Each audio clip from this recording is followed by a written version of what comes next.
Want to know what my favorite word is? Extra. Extra cheese? Yes, please. Extra time? Let's play. Extra cash? Sign me up. What's going on? It's Tal from Printify, and earning a passive income is all about having that little extra in your bank account. But which way of earning that income is gonna work the best for you? Well, let's find out. Don't let the word passive fool you. No matter how you do it, making extra cash usually requires effort. Sure, there are things like buying a house that are truly passive ways of making money, but they can be a little out of reach. So whether it's time, money, or other resources, you definitely have to give a little to get a little. However, until you want it to, it's also not supposed to become your day job either. That is your active income, which keeps you financially grounded and your bills paid, for now at least.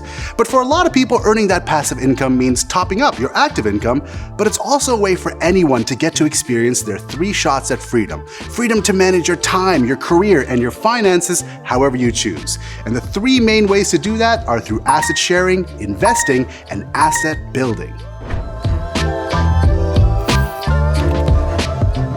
Asset sharing is the oldest side hustle in the world. To put it simply, it's using what you already have to make money, like renting out your land, a house, or even a car as an additional source of income. Over the last 4 years, Petrus Selms has been renting out his property, and even though the idea has been profitable, getting it up and running wasn't exactly cheap. My parents had bought a property here, I guess 4 years ago, but given that they also work, that they're only here in the summertime, and it just kind of fell in my lap that now I have this property to manage, and I wanted to make some money off it instead of just paying utility bills every month. But then not wanting to have it just be a cost or incurring costs based on paying utilities, then it made sense to find an opportunity to rent it out, at least on a short-term basis, and provide that flexibility. I don't even know if I know the exact figures, but I'd say fairly profitable, especially given the fact that I'm not incurring any costs for mortgage payments or anything like that. It's only just the utility bills and whatever general upkeep or repairs that need to be done. So, I mean, in the realm of like 10x, whatever the costs are per month, you're making that much more on rental income alone. I've thought about whether this would be appealing to me or not if it wasn't already something that was, the property was already my family, and I think I've come to the conclusion that probably not. With properties in demand around the world, this kind of asset sharing can be very lucrative. But for homeowners like Petrus, it involves already owning an asset in the first place. So is there a way to earn a passive income without having to put down a down payment first? There is. It's called investing. I know what you're thinking. Don't all passive income strategies involve some kind of investment? Well, they do, but I'm talking about specifically using money to grow money, putting money into financial opportunities that have the potential for a high return on investment. Now, these can be something like running a vending machine or buying domains online. But for Örjan Varroy, it involved buying stock and seeing both gains and losses. A few years ago, he invested in a little company you might have heard of, Tesla. Beautiful thing about Tesla alongside the company is that they have a huge community. All the information about the company is so widely available. So then I started actually looking into investing in stocks individually, learning about how the market works, and allocated my own money in the stock market, and have since made quite a good profit. A good case where investing worked for me, a position I've already closed, was 1.5 years ago, I think. I went into a company called Enphase at around $150 per share. It went up after 1.5 years, and I sold at $315 per share. One that did not work out great is a company called Hyliion. So I bought the stock when it was at 20. It then went to 40, which in retrospect I should have sold. And they're now around 2.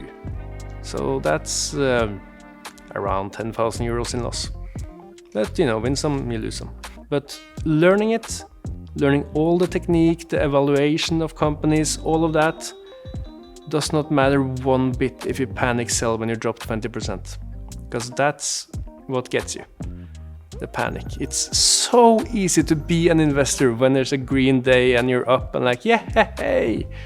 It's not easy to not panic when you lose half your net worth in 3 months. That's when you are an investor. While investing can lead to big profits in the long run, there's always a potential for losses too. Small initial investments upfront can also take some time before they see major returns. So while not everyone can be as fortunate to start big and hopefully end big, there is another way to earn a passive income without needing as much of an initial investment: asset building.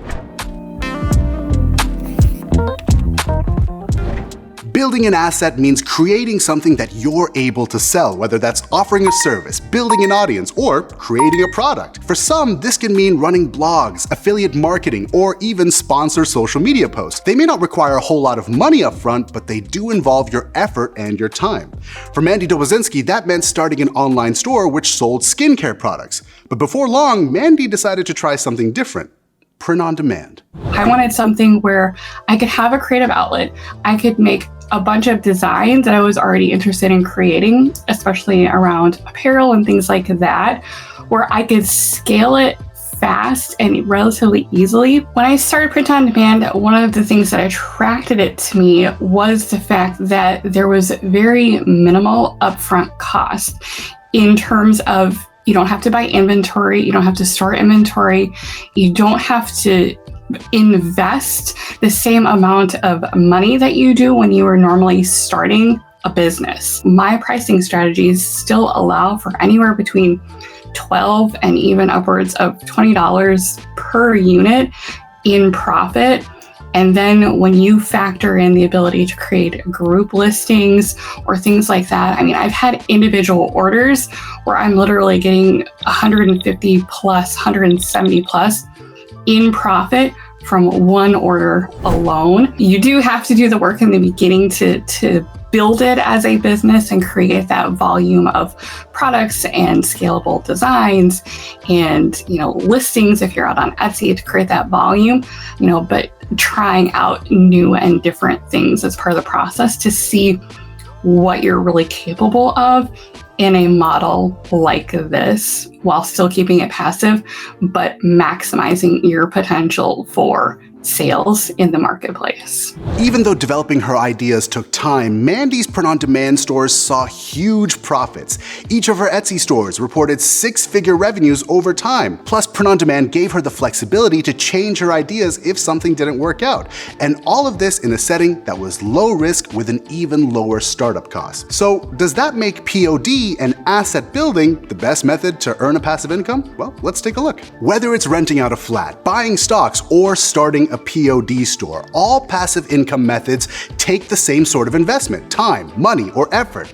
But here's what else you should consider. How much money does it take to get started? Do you have something to offer that other people will want? And how much do you need to know about what you're investing in before you do it? Once you sort that out, you'll be able to understand the best way to make your money work for you and not the other way around. Of course, another tried and tested way to do that is to subscribe to this channel. Like this video if it helped you, and be sure to comment any questions you have down below. We're always ready to help your business find success with Printify.